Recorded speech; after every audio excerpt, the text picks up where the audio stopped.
Financial reform is now front and center as lawmakers attempt to pass reform that would avoid another meltdown while eliminating banks that are too big to fail. Congressman Paul Jankowski is a Democrat from Pennsylvania and the chairman of the Capital Markets Subcommittee on the House Financial Services Committee. And Congressman Scott Garrett is a Republican from New Jersey, also a member of the Financial Services Committee. And gentlemen, thank you for joining us. Our pleasure, Alex. It's good to be with you. Okay, Congressman Jankowski, I'm going to begin with you, sir. Candidate Obama received hundreds of thousands of dollars in campaign contributions from Goldman Sachs, of course, the firm that's at the epicenter of all of this most recent skirmish. So how do you respond to skeptical Americans who say the White House, Congress, never going to get quite tough enough on the banks that contribute so much money to candidates in both parties? Oh, I think that's a loss leader, Alex. The truth of the matter is all candidates for public office get contributions from almost every segment of society. And it's very minuscule in amount and really has no effect. I mean, I can tell you personally, almost on every side of every issue, a lot of people contribute to me. I don't even know they contribute to me, nor do I care.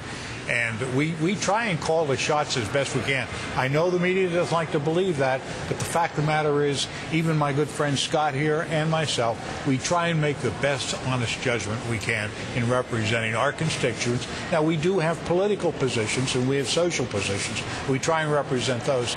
But I can assure you that the Congress of the United States or the presidency is not for sale. All right. Well, I'm going to, despite the two of you being friends, you do represent both sides of the aisle. So I'm going to ask you both this question, that being, what are constituents telling you that they want to see done with regard to financial reform? Do they want to see the big banks reined in? How concerned are they that we could have another meltdown with these banks that are too big to fail?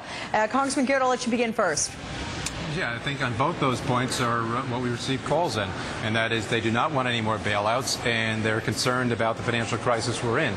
And that's why I think they have a right to be concerned with regard to the bill that's in the Senate right now, because that basically puts in statute, puts into law, and perpetuates the bailout mentality. It allows in there a fund to be set up, $50 billion fund that eventually could actually tap into the taxpayers' pockets, put them on risk, and there's other provisions in there as well. And so the taxpayers should say no more bailouts, so no to that bill as well.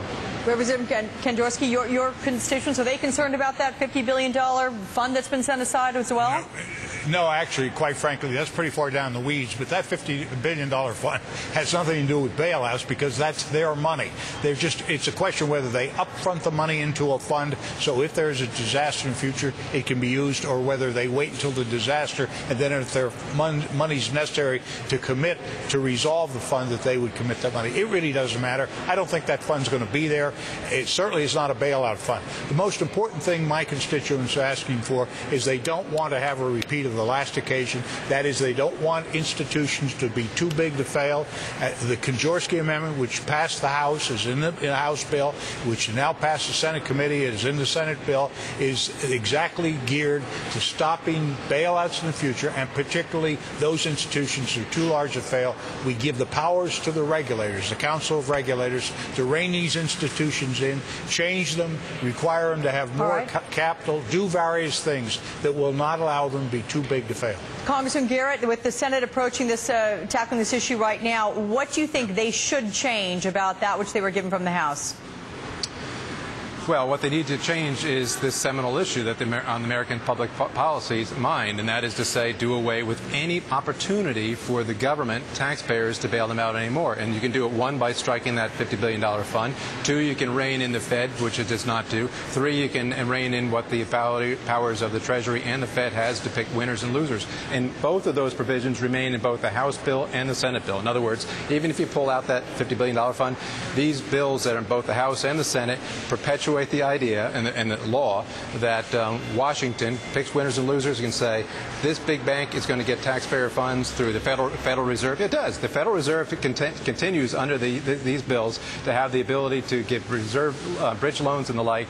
Section 13.3, getting in the weeds on this stuff, still gives the federal government the ability to funnel money into it. That's in the language of the bill. All right, gentlemen, I'm going to go to our John Harwood, who's spoken with the president about all this. So I want to thank you for your time right now, Sure. Congressman.